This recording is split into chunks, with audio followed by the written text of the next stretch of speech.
Hello and welcome to Monaco and this week's episode of the Williams warm-up, and we're here in this beautiful Principality for the crown jewel in the F1 calendar. Let's see what we've got on this week's show.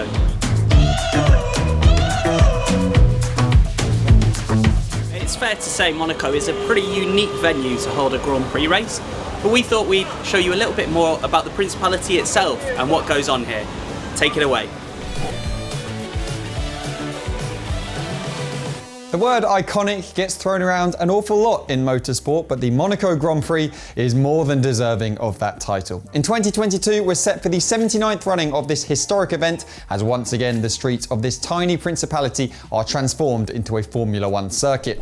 Whether you're one of the lucky fans who will be watching on from a hillside, balcony, grandstand or yacht, or simply have this race on your bucket list, here's what you can expect from a visit to Monte Carlo. This is Destination Monaco.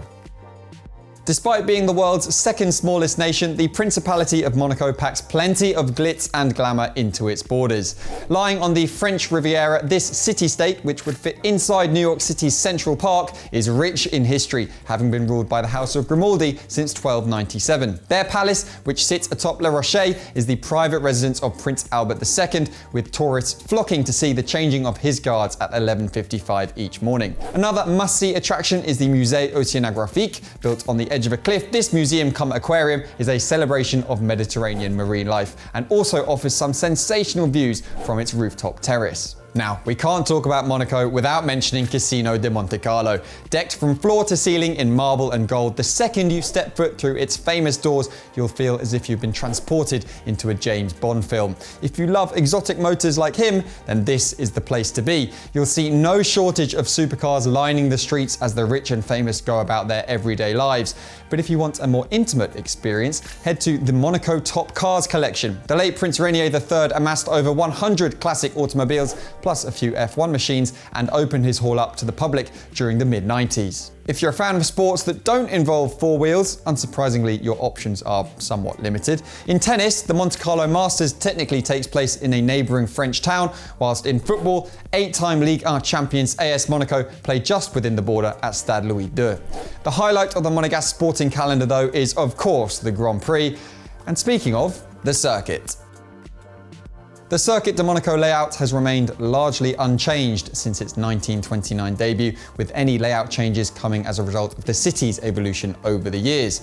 Despite being one of the world's most famous racetracks, it is also one of the most accessible. Even on Grand Prix weekends, when the action on track stops, the businesses and bars that line the circuit spring back into life. Saturday's qualifying session is the most important of the season, as overtaking is incredibly difficult around the narrow 3.3-kilometre course. That said, it's not impossible. Moves can be attempted into Saint-Devote, named after the chapel just beyond the barriers, and up the hill towards Casino Square, though the best chance comes at the exit of the tunnel going into the Nouvelle Chicane. If you're feeling particularly brave, a lunge into Rascasse can prove fruitful, but avoiding contact with the barrier or another car is unlikely. At Williams, we are three-time winners around these streets. Carlos Reutemann gave us our first Monaco victory in 1980. Keke Rosberg finished on the top step 3 years later, before Juan Pablo Montoya celebrated success here in 2003. Known as F1's crown jewel, a victory here forms 1/3 of motorsport's triple crown. Will there be more drama in store this weekend? Stay tuned across our platforms to follow all the action. Well, hopefully that gives you a bit more insight into Monaco itself ahead of the Grand Prix. And speaking of which, we decided to speak to Alex, who is actually a resident here in Monaco, and we got somebody a little bit different to interview him this time. Over to you, Nicky.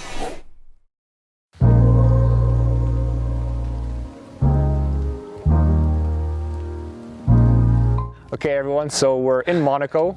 Clearly, you could tell by this lovely background. So for this little segment of the Williams warm-up, I'm going to be interviewing the homeboy here. So yeah, let's just get into it. Grew up on the tough streets of Monaco. Yeah. First question, how are you finding living in Monaco? I find it fine, you know. I haven't been here very much. And the days that I have been here, we are doing marketing. But other than that, it's great. I enjoy it. It's always a nice weather. And as you can see, it's just a nice place to be. Okay, you kind of answered this then, but that's the next question. So how often are you actually in Monaco? Yeah, well, the thing is we have sim days, obviously, as you know. Clearly, I know. Nicky, you live in the UK, so I wouldn't say it's better, but it's easier to Definitely. To commute to the simulator. And that eats up a lot of our time. So I'd say I've spent less than a month here. so far, and it's June. Some of the Albon Pets fan page lovers will like this one or be interested about this one. Yes. Have any of the Albon pets made a visit yet? To Monaco? No. To Monaco? No. I don't know. Who do we have to speak to make this happen? What are the rules with passports? Do pets have passports? Yeah, I think you need to, right? You do need a passport. I remember, I think in America it's okay because you're going state to state, but not in Country to country. Yeah. Okay, So, makes sense. I could smuggle them in maybe next time. What's your favorite thing about Monaco besides the obvious reason? The tax benefits. I got to keep my money. But besides the obvious. Besides the obvious reason why you would come to Monaco, I think it's just a nice place. Weather's always consistently nice, and it's quite quiet. Like it's a good mix of. So it's a quiet off-race weekend? It is, yeah. Okay. So outside, nice views, sea, hiking, cycling, plus quiet, plus the good restaurants and all that kind of jazz. Okay. But it's expensive. But you save it all. But I save it all. Exactly. What's your least favorite thing about Monaco? The price of rent. It's really expensive. So you live in a shoebox. But other than that, I'd say the travel, because there's not many places you can fly direct from Nice. So you do always have to it's always a one stop to most places that we go to. Unless you have a PJ, which I don't. So if there's anyone who wants to give me one. Could you let the audience know what a PJ is? Sorry, private jet. Peanut butter and jelly. How close by do other F1 drivers live to you? We know there's a lot of F1 drivers here, so you could, for the super fans, you could disclose all their exact buildings and addresses. I could, and I have no problem with doing that. I live less than 30 meters from Daniel. I'd say less than 500 meters from Bottas, less than 500 meters from Lando, less than 600 meters from Max. So guys, find out where Alex lives, and you got a good crop of F1 drivers to stalk. There's a few of us in the very similar area, and then you basically got another section of Monaco, and I would say the other half are in that section. Okay. Next question: who's the most random or unexpected famous person you've seen walking around in Monaco? And let's say maybe non F1 driver. See, that's or the thing is, non-driver. I'm not clued up on that stuff, and I feel like a lot of the people here who live in Monaco are above a certain age, so they're kind of, if they were famous, I don't know what they're famous for. I saw Mika Hakkinen in the hair salon one day. I just thought it was a weird thing. Was that when you were dyeing your hair red? No, I was in the gym, and there's a hair salon next to it, like a female. Well, it's not a female; it's a unisex one, but it's known for being a female salon. And I just saw him going out and like complimenting the receptionist how he loved the haircut, and I was like, sorry, Mika Hakkinen. Okay, so we got a few basically questions to test how well you know Monaco. Okay, so yes, see if you could really say you live here. Which way around are the colors on the flag of Monaco? Is it the red on top, white on the bottom, or red on top, vice white versa? on the bottom. Is that correct? I don't even know it. It is correct. Yes. Okay, how many F1 GPs, not including this year's, have been held in Monaco? How many? To the exact number? You want to the exact number? Yes, you want the exact number. 50. You're not even within double digits. 100. 78. 78. Where are these signs? Okay, we got a few more questions. Still testing your Monaco knowledge. So, how many James Bond films have been shot in Monaco? I reckon this is a trick question. 2. Yeah. I mean, Yeah. Okay, how many turns are on the Monaco Grand Prix track? well, you did a bit more sim than I did, so you are ahead of me on this. 1, 2, 3, 4, 5, 6. I mean, I think I still would have got this wrong because there's like turns counted that aren't really turns 10, for us. 11. Yeah, true. 12, 13, 14, 15, 16, 17, 18, 19. I reckon 21. 19 we have here. So it doesn't say this is going off the FIA track map or... So I got 19 here. Which is bigger, San Marino or Monaco? San Marino. Yeah. I mean, Monaco's pretty small. I don't think there's a lot of countries that will be bigger than Monaco. I am on completely one end of the Monaco bit, and my gym is completely on the other side. You can't get more extreme, and it takes me 15 minutes to run there. That just shows you how small Monaco is. Yeah. Oh, how quick I am at running. I've seen him run, he's not that quick. All right, that's it. That's all the questions. Yeah, you can do that. Well, thanks for that, Alex and Nikki. Now, we've also got another special guest from the motorsport world with us this weekend, and one that our boss Jost Capito actually knows pretty well. So we thought we'd have a chat with World Rally Championship driver Andreas Mikkelsen.